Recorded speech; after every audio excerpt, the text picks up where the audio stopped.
हरे कृष्णा।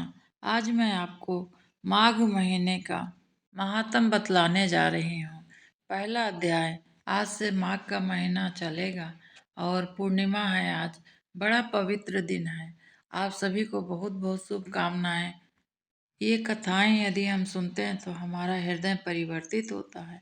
धीरे धीरे से मन सरल होते जाता है और भगवान के तरफ हमारा रुझान बढ़ता जाता है। आप सभी को बहुत बहुत धन्यवाद ये कथाएं सुनने के लिए, क्योंकि आपका सहयोग ना मिलता तो मैं आज यहाँ तक नहीं पहुँचती। आइए सुनते हैं माघ का महात्म की कथा। अध्याय 1। एक समय की बात है, सूत जी ने अपने गुरु श्री व्यास जी से कहा, हे गुरुदेव, कृपा करके आप मुझे माघ का महीने का महात्म बतलाइए, क्योंकि आपका शिष्य हूँ। व्यास जी कहने लगे, रघुवंश के राजा दिलीप एक समय यज्ञ के स्नान के पश्चात पैरों में जूते पहनने लगे और सुंदर वस्त्र पहनकर शिकार के लिए सामग्री युक्त कवच का शोभायमान आभूषण पहनने लगे और अपने सिपाहियों से घिरे हुए जंगल में शिकार खेलने के लिए अपनी नगरी से बाहर निकले। उनके सिपाही जंगल में शिकार के लिए मृग, व्याघ्र, सिंह आदि जंतुओं की तलाश इधर उधर करने लगे। वह वन अत्यंत ही सुंदर था और वहां प्रत्येक वन जीव झुंड के झुंड घूम रहे थे। वह वन अत्यंत शोभा को प्राप्त हो रहा था और मृगों के झुंड फिरते थे। कहीं गीदड़ अपना भयंकर शब्द कर रहे हैं और कहीं समूह के समूह हाथी घूम रहे हैं। कहीं वृक्ष के टोकरों में बैठे हुए उल्लू अपना भयानक शब्द कर रहे हैं। उसी समय राजा के सिपाहियों की बाजे की आवाज सुनकर एक मृग वन से निकलकर भागने लगा और बड़ी बड़ी चौकड़ियां भरता हुआ आगे बढ़ा। राजा ने उसके पीछे अपना घोड़ा दौड़ाया, परंतु मृग पूरी शक्ति से भागने लगा। मृग कांटेदार वृक्षों के एक जंगल में जा घुसा। राजा ने भी उसका पीछा करते हुए वहां प्रवेश कर लिया, परंतु दूर जाकर मृग राजा की दृष्टि से ओझल होकर निकल गया। राजा निर्जन वन में अपना सैनिक सहित प्यास के मारे अति दुखी हो गया। दोपहर के समय अधिक मार्ग चलने के कारण थक गए सैनिक भी और घोड़े रुक गए। कुछ देर बाद राजा ने एक बड़ा भारी सुंदर सरोवर देखा, जिसके किनारे पर घने वृक्ष थे। इसका जल अति स्वच्छ था और निर्मल था। सरोवर का जल की लहरें बड़ी सुंदर मनोहर आवाज आ रही थी उसमें से, और जीव जंतु उसमें अनेक प्रकार के थे। यह सरोवर देखकर राजा की थकावट दूर हो गई। रात्रि को राजा ने वहीं विश्राम भी किया और सैनिकों ने पहरा देने लगे और चारों ओर फैल गए। रात के अंतिम समय सूकरों का एक झुंड ने आकर सरोवर में पानी पिया और कमल के झुंड के पास आया। तब शिकारियों ने सावधान होकर सूकरों को आक्रमण किया और उनको मारकर पृथ्वी पर गिरा दिए।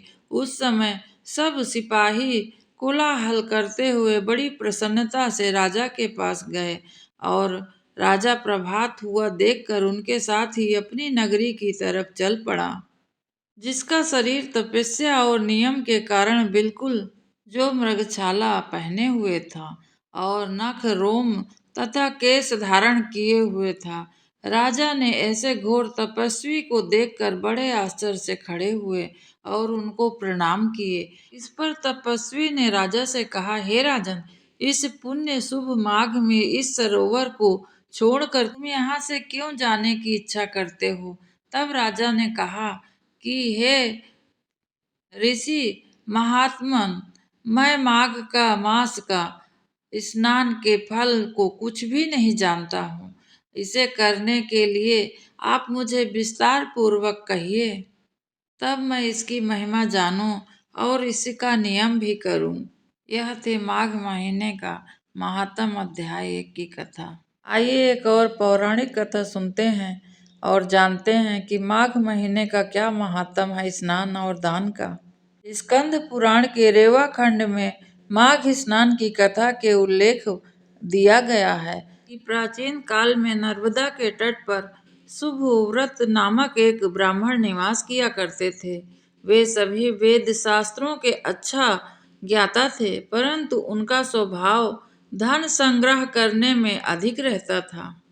इस प्रकार उन्होंने धन तो बहुत एकत्रित कर लिया और सभी प्रकार के संसाधनों से युक्त हुए, परंतु वृद्धावस्था के दौरान उन्होंने अनेक रोगों को अपने शरीर में धीरे धीरे होते हुए देखने लगे और रोगों ने उनका शरीर को घेर लिया। तब उन्हें ज्ञान हुआ कि मैंने पूरा जीवन धन कमाने में ही गंवा दिया, अब परलोक सुधारना चाहिए। वह परलोक सुधारने के लिए चिंतातुर हो गए, बड़ा शोक करने लगे कि मेरा व्यर्थ में ही सारा जीवन चला गया। अचानक उन्हें एक श्लोक याद आया जिसमें माघ के महीने का स्नान का विशेषता बतलाई गई हुई है। उन्होंने माघ स्नान का संकल्प लिया और प्रतिदिन नर्मदा के तट पर स्नान करने लगे। 9 दिनों तक प्रातः नर्मदा में जल स्नान किया और 10वें दिन स्नान के बाद उन्होंने अपना शरीर त्याग दिया। शुभव्रत ने कभी किसी को दान पुण्य नहीं किया था और कोई बहुत विशेष कार्य भी नहीं किया था, परंतु माघ के महीने का स्नान करने के पश्चात उनको निर्मल मन हो गया और माघ मास के स्नान करने से उन्हें स्वर्ग की प्राप्ति हुई। इस तरह जीवन के अंतिम क्षणों में भी उनका कल्याण हो गया। इसी प्रकार हमारे जीवन में भी है कि हमें लगता है कि बहुत समय है अभी, परंतु यह बात समझने तक हमारा समय पूरा निकल जाता है। किसी के समझाने से हमें कभी समझ में नहीं आता है, क्योंकि समय समझाता है वही हमें समझ में आता है, परंतु सब समय निकल जाता है तब तक। और हमें कुछ करने के लिए यदि इच्छा भी होती है तो हमारा शरीर ही साथ नहीं देता है उस अवस्था तक। तो जितना हो सके हमसे और आपसे धीरे धीरे सब गृहस्थी के साथ ही भगवान का नाम और भगवान का चरित्र सुनते देखते हुए उन पर ही अपना मन लगाए रखना चाहिए। कलियुग केवल नाम आधारा, सुमिर सुमिर नर उतरहि पारा। तुलसी बाबा इसीलिए कहते हैं कि हर प्रकार का कर्म करते हुए भी नाम का प्रभाव न छोड़ें, तो भगवान हमें अपना शरणागति अवश्य बनाएंगे। क्योंकि पाप और पुण्य हम देखे भी नहीं हैं और सुने भी नहीं हैं। शास्त्रों ने जो दे दिया है वही हम आगे लेकर चल रहे हैं। हमारे शास्त्र कभी झूठ नहीं कहते किसी चीज के लिए, परंतु उसको आगे जैसे जैसे चलते चलते ही आप अपने शब्द में उनको अंकित किए हैं, मैं अपने शब्द से उन्हें लिखी हूँ। इस प्रकार धीरे धीरे शास्त्रों में भी अनेक अनेक तरीके से बताए गए हैं सब महात्म, परंतु भगवान एक ही हैं और उनको किसी प्रकार से भी याद किया जा सकता है। आज के लिए बस इतना ही। हरे कृष्णा।